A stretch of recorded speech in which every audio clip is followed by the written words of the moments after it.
Federal government partners World Bank and Gombe State to engineer renaissance in livestock sector.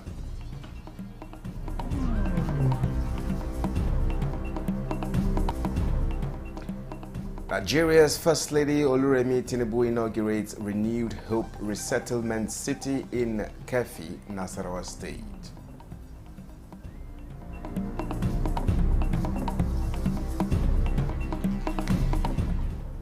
And House of Representatives gives priority to human capital development.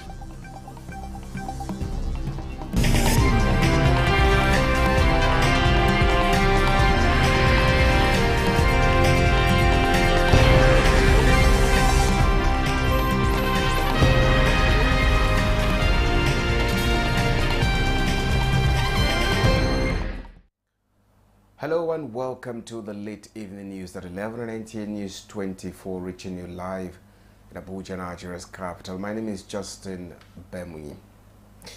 The World Bank, Federal and Gombe State government have performed the groundbreaking for the construction of agro-livestock industrial zone for improved food security and enhanced wealth creation. The project, which is built to be completed within the duration of 9 months, is to further unlock more vista of opportunities for the overall benefit of the society. Yusuf Jika reports. For the optimization livestock infrastructure to promote food security and boost commercial farming remains a strategic compass under the watch of the Ministry of Livestock Development. Now, the Gombe Agro-Livestock Industrial Zone is setting an agenda through provision of state-of-the-art facilities to enhance red meat industry, strengthen veterinary services, leveraging the tripartite project sitting on 184 hectares. The project, which is designed and estimated to cost close to 50 billion naira, is expected to enhance climate resilience, food security, and sustainable livestock production. It's pertinent to mention that none of these byproducts will go to waste. The blood, the horns, the bones, the marrow, the hooves, the horns, the hide and skin, the feathers, the claws, all are raw materials for other industries. Projected to be completed and put to use within the duration of 9 months, with priority in various animal processing zones, which critical stakeholders assured will sit at the heart of the renewed hope agenda. I'm sure by the time this abattoir is done, we are talking of creating like 20,000 jobs. This aspiration is taking shape in Gombe State, which is rapidly emerging as an initiator in livestock development. With these developments, the livestock industry in the country is gradually bouncing back, prospecting empowerment as key in strengthening the nation's economy and guaranteeing a secured future for millions in the sector. In Gombe, Yusuf Jika, NTA News. Now, the Federal Ministry of Agriculture and Food Security states that President Bola Tinubu's administration is determined to ensure that Nigerians have access to quality and affordable food. This is coming as the ministry clarifies the motive behind the proposed prayers for food security. Musa Baba Aliu has the details. The renewed hope policy for food security under President Tinubu's administration is not merely theoretical. It is a proactive initiative aimed at ensuring that the country achieves food security. This commitment is reflected in the administration's allocation of resources to make food production simpler, more cost-effective, and affordable for citizens. The Ministry of Agriculture and Food Security is actively working to ensure food nutrition security for the country in line with the renewed hope agenda of President Bola Tinubu's administration. Some of the programs being implemented include the delivery of more than 2,000 tractors under the supervision of the Ministers of Agriculture and Food Security, Abubakar Kyari and Ali Sabi Abdullahi. Similarly, more than 2 million bags of fertilizer and other inputs have been distributed to farmers to reduce production costs. What Mr. President has mandated us to do is to see how we can balance between consumer welfare and also farmer welfare. We are concerned about what it will impact on the well-being of the farmer. So we are working out modalities so that we can bring out how we can support farmers and how we can offtake from the farmers. Regarding the purported special prayers organized by the ministry staff, management clarified that this exercise is not an official policy of the ministry. In a statement provided to NTA, the ministry explained that the prayer session is an initiative of the Human Resources Department designed to promote staff well-being. Musa Baba Aliyu, NTA News. As Nigeria continues its pursuit of excellence in education, maintaining high standards in national examinations remains a top priority. To this end, the Minister of State for Education, Professor Suwaiba Ahmed, was on ground to monitor the 2025 National Common Entrance Examination organized by the National Examinations Council, NECO. Zenret Digman reports on the Minister's assessment and federal government's commendation for the Council's seamless coordination of the exercise. As pencils scratch against paper, futures are being shaped across the country. 64,000 candidates are sitting for the 2025 National Common Entrance Examination, a critical step towards admission into Nigeria's prestigious Unity colleges. According to Professor Suwaiba Ahmed, this remarkable turnout is more than just a number, but a reflection of trust Nigerians have in the Unity colleges as institutions that unite diverse cultures while nurturing academic excellence and national identity. We are doing good, and that's why parents are happy with us and then allowing their students to register for this examination so that they can be part of the Unity schools. We are happy with the conduct of the examination, and we are hoping that even for our senior secondary school examination, that is the SSCE, WAEC and NECO, we will see an improvement where exams will be conducted on time and everything will go smoothly. We have not seen any challenge. Materials are enough and delivered on time. For such candidate like candidate with autism, there are people that assist them, and the blind candidate are provided with braille and other equipment for them to answer their questions. Professor Ahmed also emphasizes the need to uphold higher standards, stressing that the integrity of these assessments remains the foundation of a credible and resilient education system. In Abuja, Zenred Digmun, NTA News. One city at a time, Nigeria is implementing comprehensive inclusion of displaced members of the society. Their resettlement going hand in hand with empowerment and skill acquisition. Nigeria's First Lady Oloremi Tinubu said this while inaugurating the Renewed Hope Resettlement City in Yarkande community in Kefi, Nasarawa State, for displaced persons. Correspondent Adeni Taiwo reports. Yarkande village is a serene community located in the deep recess of Kefi, Nasarawa State. Its skyline is now dotted with the Senator Oloremi Tinubu IDP Resettlement City, established by the National Commission for Refugees, Migrants and IDPs, and currently home to about 239 persons of concern who have been displaced from their homes due to insurgency, communal clashes, and natural disasters. Flying on the wings of compassion, Nigeria's First Lady Oloremi Tinubu is here to put a name and voice behind ongoing federal government efforts to give the IDPs a new lease of life and promote their inclusion. Today's occasion represents progress in a national effort to restore hope, dignity, safety, and patriotism to fellow Nigerians who have been displaced from their homes due to circumstances, communal clashes, and natural disasters. His Excellency President Bola Ahmed Tinubu GCFR would love to see all Nigerians being cared for, live in a dignified environment, and being productive to society as their hope is being renewed. The inauguration of the city is a milestone, but to effectively change the narrative for the IDPs, she says there is more to be done. Our work does not end here. It is encouraging to hear that the resettlement city is equipped with greenhouses, vocational training centers, a police station, and a clinic. This will no doubt go a long way in helping the families to settle down and be independent. To the families being settled here today, I say this is a new dawn. I urge you to continue to be law-abiding and live peaceably with your community, with your host community.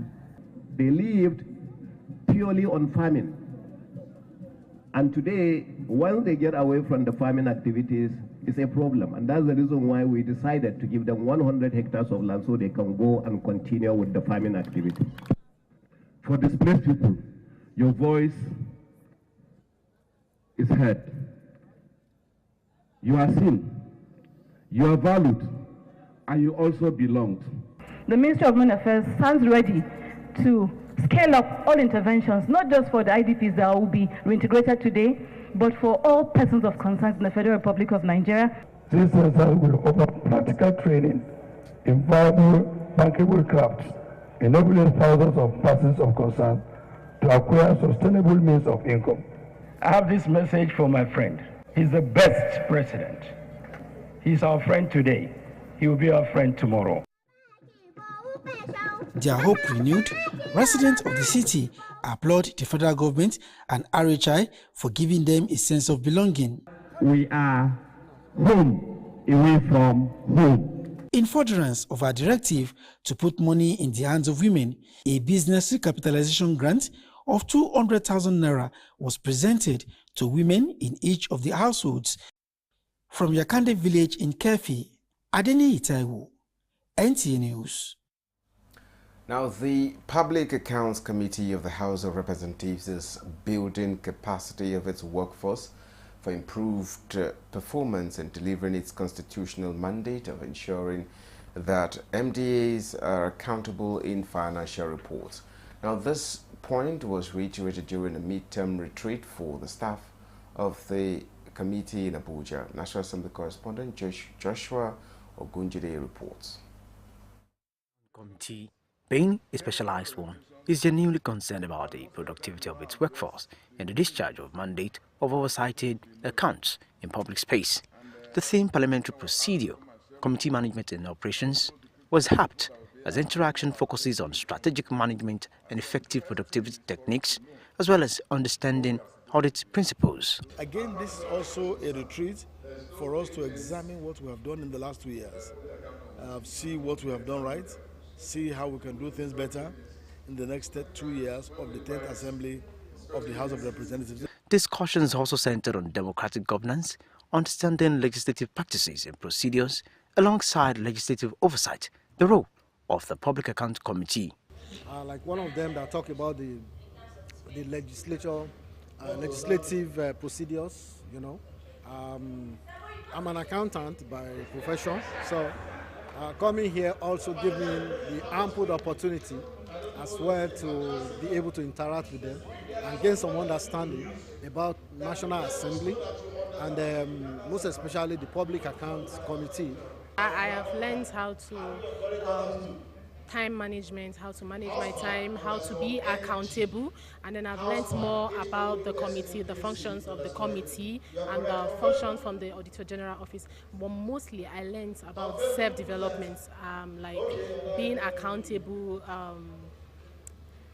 not just being accountable, taking the advantage of documentation. I've been able to learn so much regarding democratic governance, how the processes of how the Constitution helps us perform our duties properly in the Public Accounts Committee. Participants were issued certificate.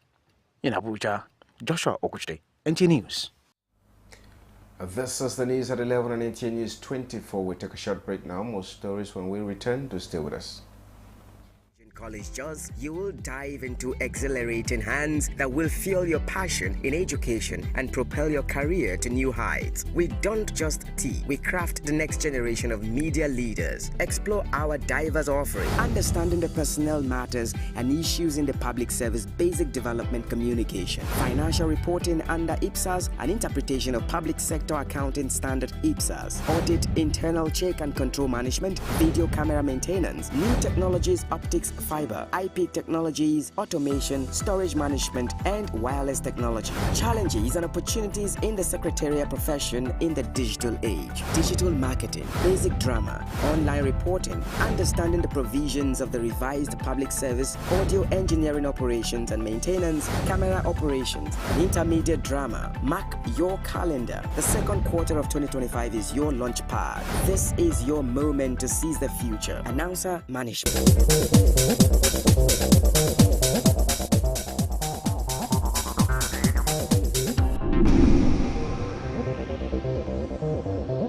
This is NTA News 24. Now, as Nigeria marks another World Blood Donor Day, the First Lady Oluremi Tinubu wants Nigerians to work in solidarity to strengthen health systems and respond to global health challenges.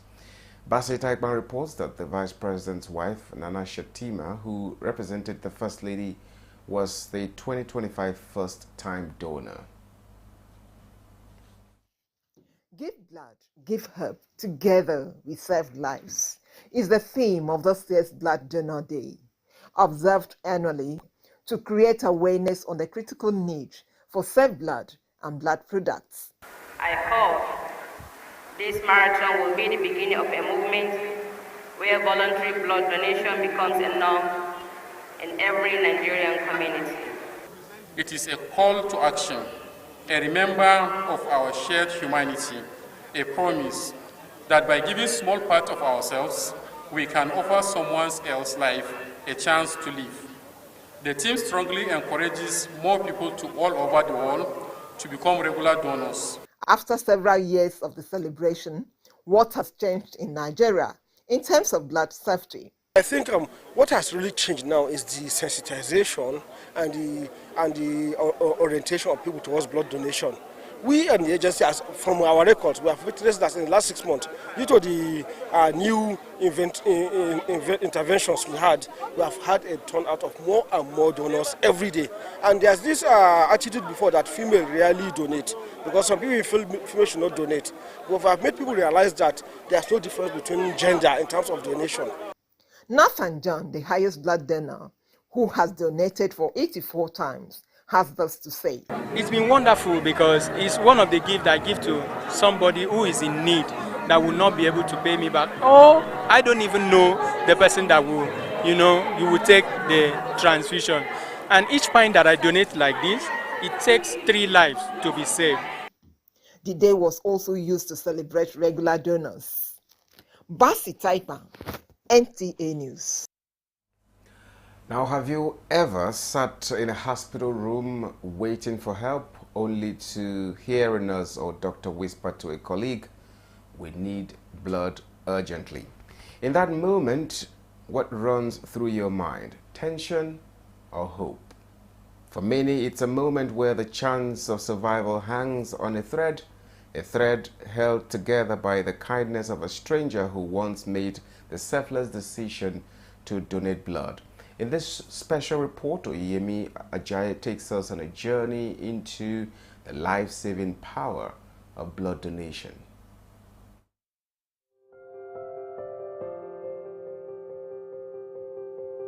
Blood is life. It carries oxygen, delivers nutrients, removes waste, regulates temperature, and protects us from infections. It also clots wounds to stop us from bleeding out. It's the body's silent hero. The importance of donating blood cannot be overstated. Every drop can mean the difference between life and death for accident victims, pregnant women, sickle cell warriors, patients with chronic illnesses, or anyone facing an emergency. There are basically 3 types of blood donations.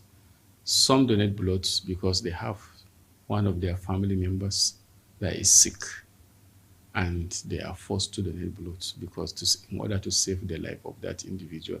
And some are being paid, which is illegal. They are commercial donors.